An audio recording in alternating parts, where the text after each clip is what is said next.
I will now read you from the scripture of Deuteronomy chapter 15, verses 7 to 11, and from the scripture Matthew chapter 2, verses 1 to 18.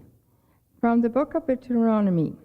Now, if there are some poor persons among you, say one of your fellow Israelites in one of your cities in the land that the Lord your God is giving you, don't be hard-hearted or tight-fisted towards your poor fellow Israelites. To the contrary, open your hand wide to them. From the Gospel of Matthew. After Jesus was born in Bethlehem, in the territory of Judea, during the rule of King Herod, Magi came from the east to Jerusalem. They asked, "Where is the newborn King of the Jews? We've seen his star in the east, and we've come to honor him." When King Herod heard this, he was troubled, and everyone in Jerusalem was troubled with him. He gathered all the chief priests and the legal experts and asked them where the Christ was to be born. They said, "In Bethlehem of Judea, for this is what the prophet wrote. You, Bethlehem, land of Judah, by no means are you least among the rulers of Judah, because from you will come one who governs, who will shepherd my people Israel." Then Herod secretly called for the Magi and found out from them the time when the star had first appeared. He sent them to Bethlehem, saying, "Go and search carefully for the child. When you found him, report to me, so that I too may go and honor him." When they heard the king, they went, and look, the star they had seen in the east went ahead of them until it stood over the place where the child was. When they saw the star, they were filled with joy. They entered the house and saw the child with Mary, his mother. Falling to their knees, they honored him. Then they opened their treasure chests and presented him with gifts of gold, frankincense, and myrrh. Because they were warned in a dream not to return to Herod, they went back to their own country by another route. When the Magi had departed, an angel from the Lord appeared to Joseph in a dream and said, "Get up, take the child and his mother and escape to Egypt. Stay there until I tell you, for Herod will soon search for the child in order to kill him." Joseph got up and during the night took the child and his mother to Egypt. He stayed there until Herod died. This fulfilled what the Lord had spoken through the prophet, "I have called my son out of Egypt." When Herod knew the Magi had fooled him, he grew very angry. He sent soldiers to kill all the children in Bethlehem and in all the surrounding territory who were 2 years old and younger, according to the time that he had learned from the Magi. This fulfilled the word spoken through Jeremiah, the prophet. A voice was heard in Ramah, weeping and much grieving, Rachel weeping for her children, and she did not want to be comforted, because they were no more. This is the part of our Christian story. Thanks be to God. Expecting me.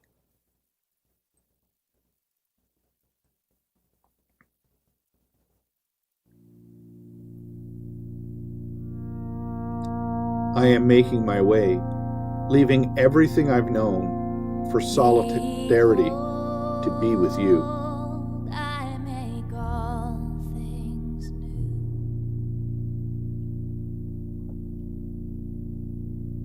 Behold, Can you make room? all things Like Mary, open your womb, give me refuge, make living space within. I am growing a body, one progressive mind, one beating heart for creation kind, 2 arms to carry my love, shoulders to bear it, legs that will walk me to the end. Let there be light.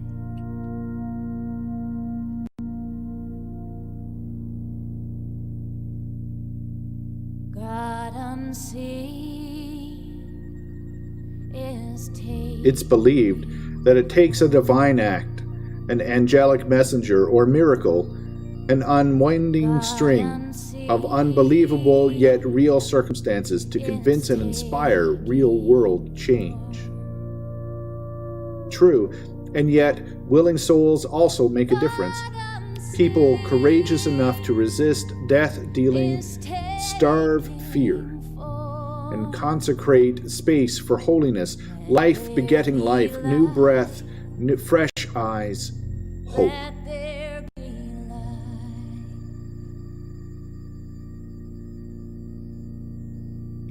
This kind of resistance calls you with me to offer dignity, house the refugee, grace the infringed, the exiled, the homeless, the stranger.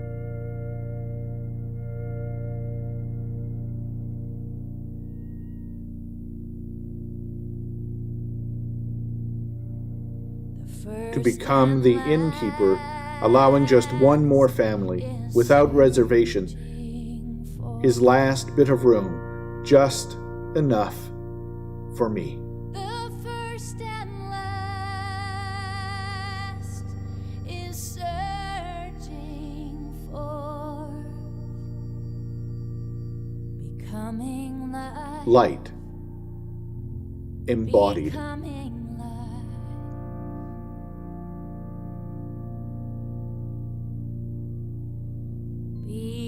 Grow with me, expand, breathe deep, welcome, make room. There is more than enough.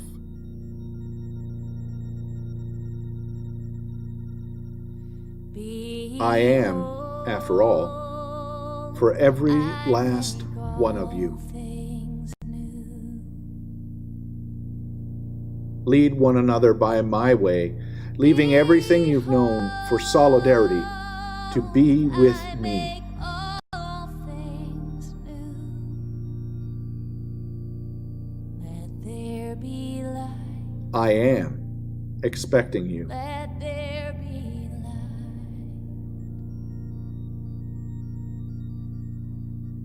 Make room, beloved.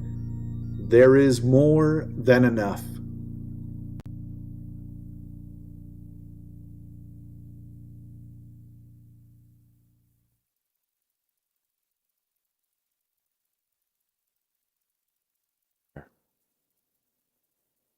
Creator, we give you thanks for the stories of our faith that have been handed down to us throughout the generations. We give you thanks for those who first shared them with us and helped us to wrestle and grapple with the implications of ancient words held in tension with our current reality. Help us to recognize that there is more than enough to go around. More than enough love, more than enough food, more than enough resources, so that all of your people may live a life of abundance in you. Bless, O God, the words of my mouth, the hearts and minds and souls of them that hear them, and will help turn them into action as we move through seeing as believing and into believing as seeing. Amen. It might seem a little strange if you haven't been part of this series that we started on the first Sunday of Advent, that we're already reading the story of the birth of Jesus and what happens immediately afterwards. Today we're talking about what happens in the present, in this moment. Last week we talked about what happens in the past and how that can form and shape and mold our current reality, sometimes for the good and sometimes to the detriment. We started off by talking about the chains that limit us and hold us back, the chains that need to be broken in order for us to fully enter into this God among us, indwelling in fleshed moment that we remember at Christmas. And so today we've shifted along with Scrooge from A Christmas Carol to the second ghost or spirit that visits him, the ghost of Christmas present.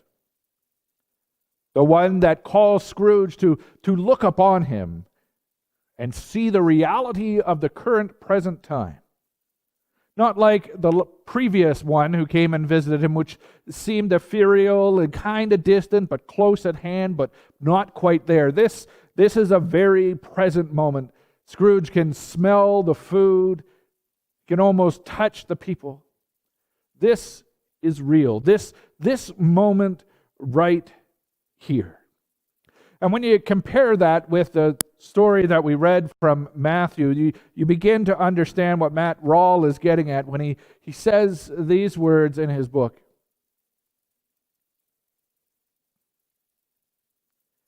Jesus' birth is the eye of a storm that continues to turn the world upside down.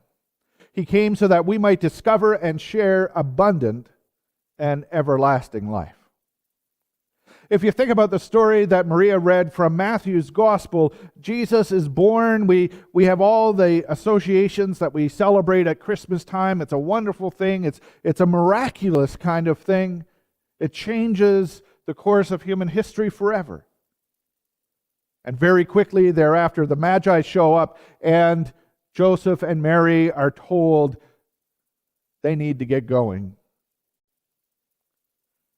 The storm that will be the life of Jesus and the teaching of Jesus has already started. There was this one brief moment, but other things are already starting to shift. Fear is already starting to win out. And the only way that things can unfold is for them to leave. It's another piece that Rawle comments on around the first nativity, where he says, at its heart, the first nativity is a story born out of poverty, where scarcity is transformed into abundance by a God who will stop at nothing to be with us.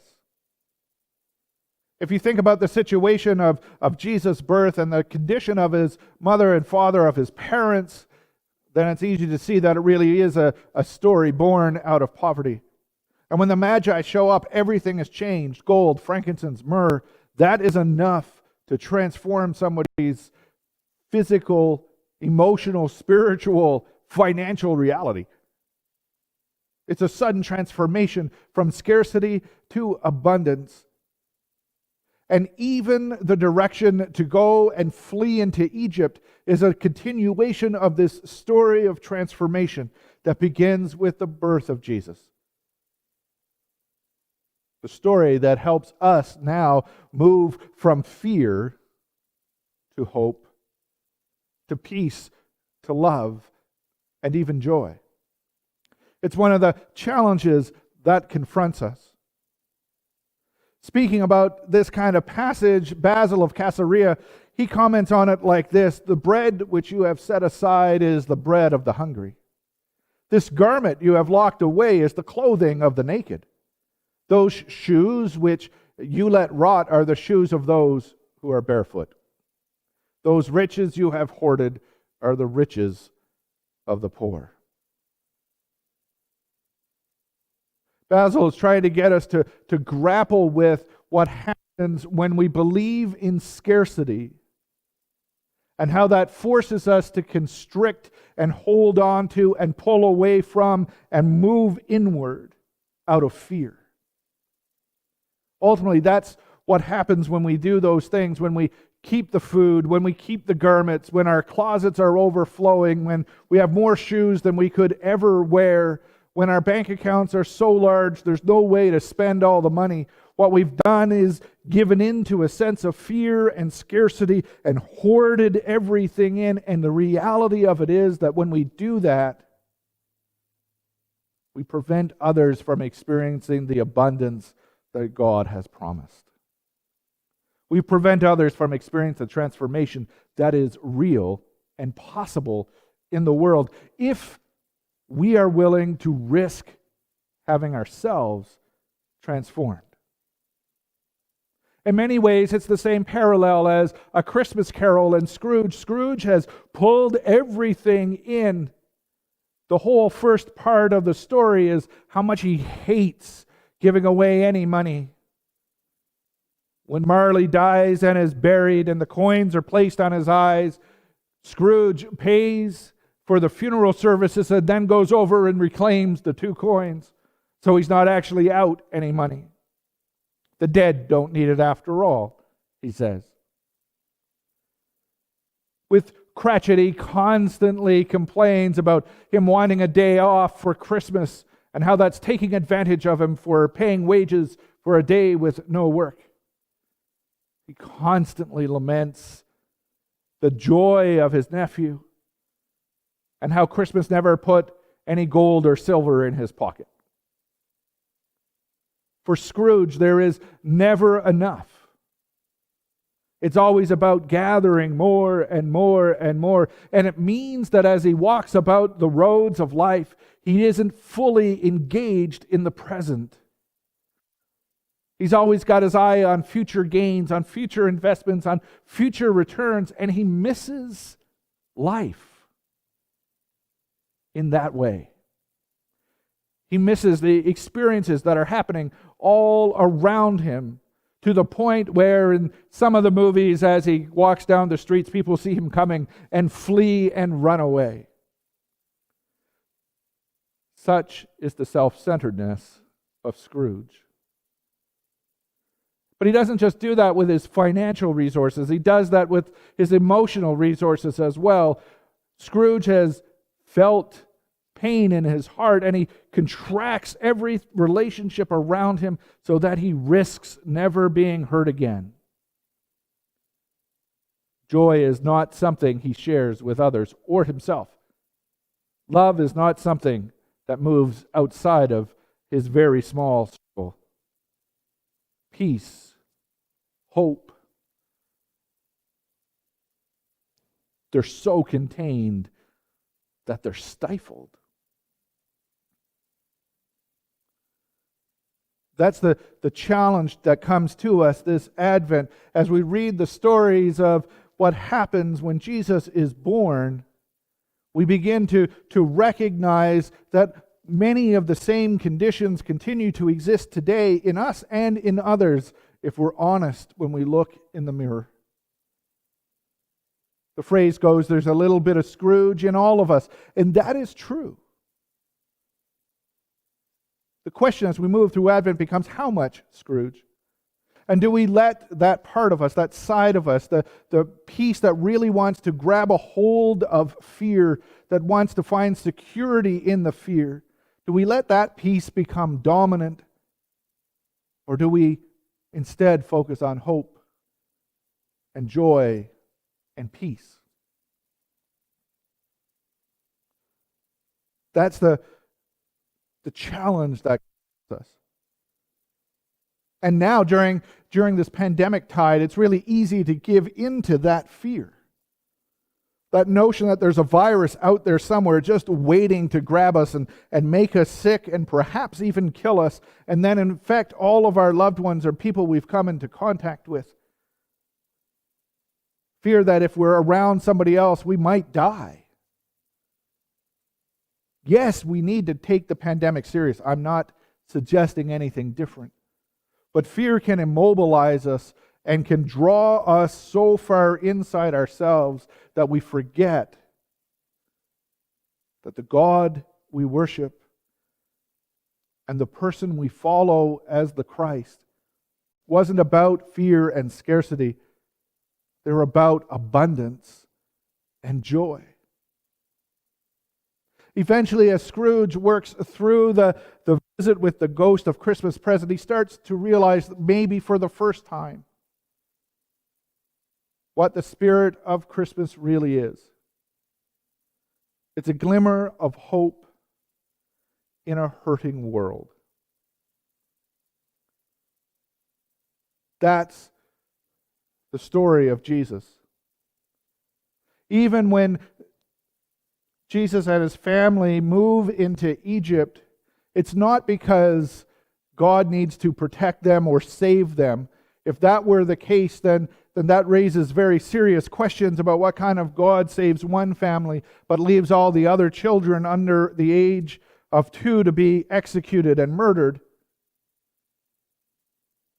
Rather, God sends Jesus into Egypt with his family not to protect him, but to redeem another part of the story.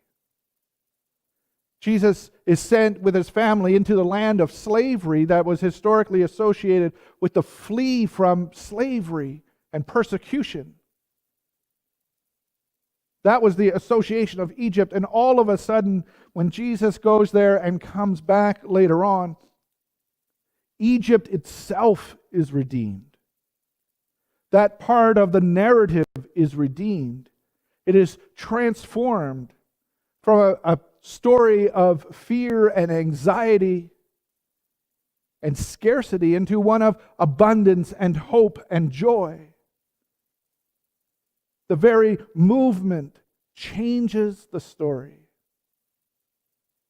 And that's really what this Advent season is trying to help us wrestle with and grapple with. Where are the stories in our own lives that need to be redeemed, that need to be transformed, where the narrative needs to be shifted from one of fear and anxiety and scarcity to one of abundance and hope and joy? Our inquiries, conversations, to a certain degree, are all about that transformation of what it means when we say the full breadth of the human experience and the diversity of the divinity of God invested in human form is welcomed and celebrated as it is embodied and enfleshed right here every time we gather. And here's the thing. God delivers the good news to the shepherds, not because they were the best equipped to spread the news or that they were nearby and it was convenient. It's because God was already there with the unlikely. God is already here with us. God is already moving in this community, moving in our ministry, moving in our connections, moving in the way we embody the gospel of Christ in the world. God is already here, and I guarantee you, God is up to something. And we're the most unlikely. And it's not because we're the most convenient or because we're even the best equipped, but it's because God is already here and active in this community, helping us transition from a perception of scarcity to one of abundance. And that's what happens when you let Christ into your life and into your networks and relationships. The Christ transforms fear itself into the embodiment of hope. Into the embodiment that tomorrow can be different, will be different, could be different. That there is enough in the world for all of us. We just have to adjust how we engage with one another. There is a way to change the narrative of fear and scarcity to one of abundance and hope and joy. And the question is, dare we sing that song of joy in the midst of a pandemic, in the midst of a world filled with fear, in the midst of a world where 300,000 people will have died of COVID today at some point in the United States of America, and the bubble is rising, the curve is rising in Canada, and the military is being called in to assist with certain communities because the COVID reality has stressed everything to the breaking point. Dare we sing a song of joy and hope in the midst of that reality? And my friends, what I would say to us and to myself is, how dare we not? If there was ever a time when the world needed to hear our song of joy and hope and peace and love, it is this moment. We are fully immersed in the present reality. This is the moment to sing our Christmas carols as loudly and as boldly as we can. Sing them from the mountaintops. Sing them from our back decks. Sing them from our front doors. Sing them online. Sing them in person. Sing them however we can. Sing of hope and joy and peace and love. Because that's what it means to be embodied and enfleshed in this moment, walking alongside with God in this moment, engaging the present reality. So it's not about seeing in order to believe, but it's about believing in order to see. In that sense of faith and belief, we see the reality that is needed in the world, and out of our sense of faith, out of our grounding in the Christian tradition, out of our sense of the abundance of God's grace in our lives, we respond to that need. That's what it means to be an Advent people. That's what it means to be followers of Christ. That's what it means to not let fear dictate who we are. And so, like Scrooge, we begin to see a glimmer of what the Christmas spirit is really all about. And we begin to realize that the miracle of Christmas has just begun, has already begun in you and in me. Thanks be to God. Amen.